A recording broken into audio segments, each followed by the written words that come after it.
Debt. ఈ మాట వినగానే మనలో చాలామందికి కొంచెం టెన్షన్ వచ్చేస్తోంది కదండి. కానీ నిజం చెప్పాలంటే మన ఫైనాన్షియల్ లైఫ్లో ఇది చాలా కామన్. సో ఈ డెట్ అనే పజిల్ని సాల్వ్ చేసి అసలు దీని కథేంటో చూద్దామా? అయితే ఈ డెట్ అనేది మనల్ని భయపెట్టే ఓ భూతమా, లేక మన ఫ్యూచర్కి దారి చూపే ఒక తాళంచెవా? అసలు ఏంటిది? మనం దాన్ని ఎలా చూస్తున్నాం, ఎలా వాడుకుంటున్నాం అన్నదానిమీద అంతా ఆధారపడుంటుంది. సరే పదండి ఈ జర్నీ స్టార్ట్ చేద్దాం. అసలు మనం లోన్ ఎందుకు తీసుకుంటాం ఆలోచించండి. మన లైఫ్లో పెద్ద పెద్ద డ్రీమ్స్ ఉంటాయి కదా. ఒక ఇల్లు కట్టుకోవాలి, మంచి ఎడ్యుకేషన్ కావాలి, సొంతంగా బిజినెస్ పెట్టాలి, ఇలాంటివన్నీ. సో ఇలాంటి పెద్ద గోల్స్ రీచ్ అవ్వడానికి డెట్ అనేది ఒక పవర్ఫుల్ టూల్ లాంటిది. కానీ ఇక్కడే ఒక ట్విస్ట్ ఉంది. అన్ని లోన్సు మనకు మంచి చేస్తాయని అనుకోలేం. కొన్ని మనల్ని పైకి తీసుకెళ్తే మరికొన్ని పాతాళంలోకి నెట్టేస్తాయి. ఆ తేడా ఏంటో తెలుసుకోవటమే అసలైన game changer. Okay, good debt, bad debt ఏంటి వీటి మధ్య తేడా? చాలా సింపుల్ అండి. గుడ్ డెట్ అంటే ఒక యాపిల్ చెట్టు నాటం లాంటిది. అది పెరిగి మనకు ఫలాలనిస్తుంది, అంటే మనకు అసెట్ క్రియేట్ చేస్తుంది, మన ఇన్కమ్ పెంచుతుంది. అదే బ్యాడ్ డెట్ అనుకోండి, ఒక కేక్ ముక్క తినడం లాంటిది. ఆ క్షణం బావుంటుంది, కానీ లాంగ్ టర్మ్లో దానివల్ల ఏ ఉపయోగం ఉండదు. అంటే విలువ తగ్గిపోయే వాటికోసం చేసే ఖర్చనమాట. అంటే గుడ్ డెట్ అనేది మన ఫినాన్షియల్ ఫ్యూచర్ కోసం చేసే ఒక ఇన్వెస్ట్మెంట్.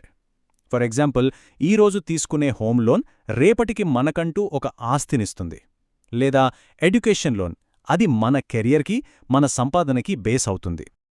ఇక బ్యాడ్ డెట్, దీంతో చాలా జాగ్రత్తగా ఉండాలి. ఇది మనల్ని అప్పుల ఊబిలోకి లాగేస్తుంది. ఎందుకంటే ఇది ఫ్యూచర్లో మనకు ఎలాంటి ఆదాయం ఇవ్వదు. కొత్త ఫోన్ అనో, లేటెస్ట్ గ్యాడ్జెట్ అనో, లేదంటే ఓ ఫ్యాన్సీ ట్రిప్ కోసమో క్రెడిట్ కార్డ్ వాడటం లాంటివి అనమాట. ఆ టైంకి బాగుంటుంది, కానీ తర్వాత ఇబ్బంది పెడుతుంది. చూడండి, చాలామందికి అసలు అప్పు అనేదే తప్పు అనే ఒక ఆలోచన ఉంటుంది. కానీ అది ఒక మిత్ మాత్రమే. రియాలిటీ ఏంటంటే మనం స్ట్రాటజిక్గా, తెలివిగా అప్పు చేస్తే అది మన ఆస్తులను పెంచుకోవడానికి ఒక స్మార్ట్ ఫైనాన్షియల్ మూవ్ అవుతుంది. సరే, బావుంది. ఇప్పుడు ఈ లోన్ల ప్రపంచంలోకి కొంచెం డీప్గా వెళ్దాం. లోన్ తీసుకునేటప్పుడు కొన్ని టెక్నికల్ టర్మ్స్ వినిపిస్తాయి కదా. వాటిని డీకోడ్ చేశామనుకోండి, ఈ మ్యాటర్ అంతా చాలా ఈజీ అయిపోతుంది. ఈఎంఐ మనందరికీ బాగా తెలిసిన పదమిది, ఈక్వేటెడ్ మంత్లీ ఇన్స్టాల్మెంట్. సింపుల్గా చెప్పాలంటే మనం తీసుకున్న పెద్ద లోన్ని ఒక పెద్ద పిజ్జాలా ఊహించుకోండి. దాని ప్రతి నెల చిన్న చిన్న స్లైసెస్లా కట్ చేసి పే చేయటమన్నమాట. ఈ స్లైస్లో ప్రిన్సిపల్ అంటే అసలు, ఇంకా ఇంట్రెస్ట్ అంటే వడ్డీ రెండూ కలిసే ఉంటాయి. Next, credit score. దీన్నే సిబిల్ స్కోర్ అని కూడా అంటారు. ఇది మన ఫైనాన్షియల్ రిపోర్ట్ కార్డ్ లాంటిది. సింపుల్గా చెప్పాలంటే మనం అప్పుల్ని ఎంత బాగా హ్యాండిల్ చేస్తామో చెప్పే ఒక 3 డిజిట్ నంబర్.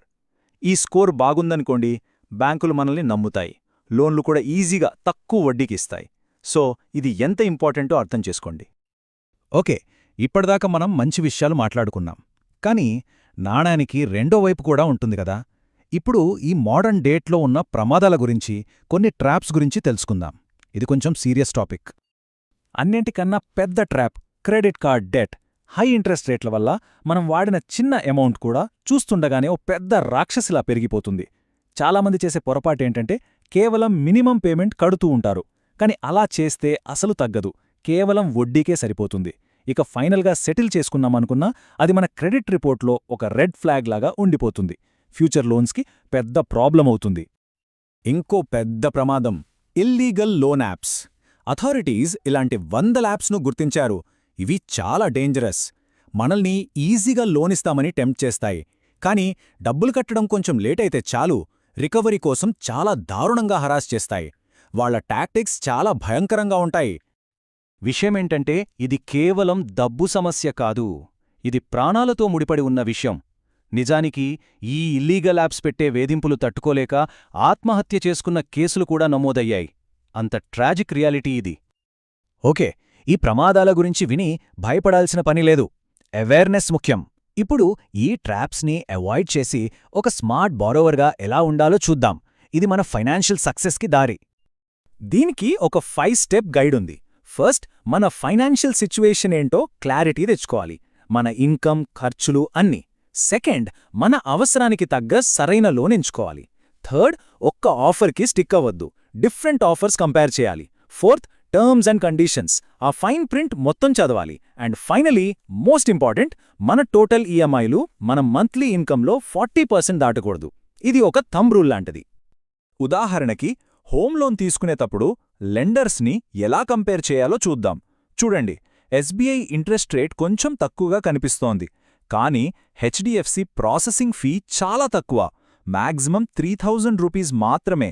సో మనం కేవలం వడ్డీ రేటు చూసి డిసైడ్ అవ్వకూడదు, అన్ని యాంగిల్స్లోనూ చూడాలి. ఇప్పుడు ఒక రియల్ బారోయర్ ఎక్స్పీరియన్స్ చూద్దాం. హెచ్డిఎఫ్సి వాళ్ళు నెగోషియేట్ చేయని వాళ్ల దగ్గరే ఎక్కువ ఛార్జ్ చేస్తారట. ఎస్బీఐలో అలాంటి ఉండవు గాని డాక్యుమెంట్స్ విషయంలో కొంచెం ఇబ్బంది పెడతారట. సో దీని బట్టి మనకేమర్థమవుతుంది? ప్రతి లెండర్కి కొన్ని ప్లస్లు కొన్ని మైనస్లు ఉంటాయి. మన ప్రయారిటీ ఏంటో మనమే డిసైడ్ చేసుకోవాలి. ఒకవేళ మన క్రెడిట్ స్కోర్ ఆల్రెడీ డ్యామేజ్ అయ్యుంటే డోంట్ వరీ, దాన్ని మళ్ళీ రీబిల్డ్ చేసుకోవచ్చు. ఎలాగంటే, ముందుగా క్రెడిట్ రిపోర్ట్ చెక్ చేసి ఏమైనా తప్పులున్నాయేమో చూడాలి. ఉన్న అప్పులన్నీ క్లియర్ చేయాలి. క్రెడిట్ కార్డ్ వాడకాన్ని మన లిమిట్లో 30% కన్నా తక్కువ ఉంచుకోవాలి. అండ్ మోస్ట్ ఇంపార్టెంట్గా, పేమెంట్స్ అన్నీ టైంకి చెయ్యాలి. ఈ డిసిప్లిన్ పాటిస్తే స్కోర్ తప్పకుండా ఇంప్రూవ్ అవుతుంది. రైట్, మనం ఆల్మోస్ట్ చివరికి వచ్చేశాం. ఇప్పటిదాకా డెట్ని ఎలా మేనేజ్ చేయాలో చూశాం. ఇప్పుడు దాన్ని ఒక బరువులా కాకుండా వెల్త్ క్రియేట్ చేసే ఒక పవర్ఫుల్ టూల్గా ఎలా వాడాలో చూద్దాం. ఇదే అల్టిమేట్ ప్రైజ్. ఈ నంబర్ చూడండి, 2 లక్షల రూపాయలు. ఏంటిది? డెట్ గురించి మాట్లాడుకుంటూ మధ్యలో ఈ అమౌంట్ ఏంటి అని అనుకుంటున్నారా?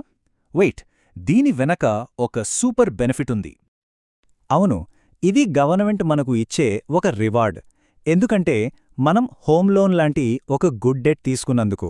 సెక్షన్ 24B కింద మనం హోమ్ లోన్ మీద కట్టే ఇంట్రెస్ట్పై ప్రతి ఏటా 2 లక్షల రూపాయల వరకు ఇన్కమ్ ట్యాక్స్ డిడక్షన్ క్లెయిమ్ చేసుకోవచ్చు. చూసారా? గుడ్ డెట్ మనకు ఆస్తిని ఇవ్వడమే కాదు, మన డబ్బును కూడా సేవ్ చేస్తుంది. సో ఫైనల్గా మనం గుర్తుపెట్టుకోవాల్సిన విషయమేంటంటే, డెట్ అనేది ఒక ఫైనాన్షియల్ టూల్ అంతే, ఒక కత్తిలాంటిది. దాన్ని తెలివిగా, డిసిప్లిన్తో వాడితే మన డ్రీమ్స్ని ఫండ్ చేసుకోవచ్చు, ఆస్తులు క్రియేట్ చేసుకోవచ్చు, లాంగ్ టర్మ్లో వెల్త్ కూడా బిల్డ్ చేయొచ్చు. అంతా మన నాలెడ్జ్, మన డిసిప్లిన్ మీదే ఆధారపడి ఉంటుంది. ఇప్పుడు మనకు నాలెడ్జ్ ఉంది, సో మన ఫ్యూచర్ని నిర్మించుకోవడానికి ఈ పవర్ఫుల్ టూల్ని ఎలా ఉపయోగించుకోబోతున్నాం? ఒక్కసారి ఆలోచించండి.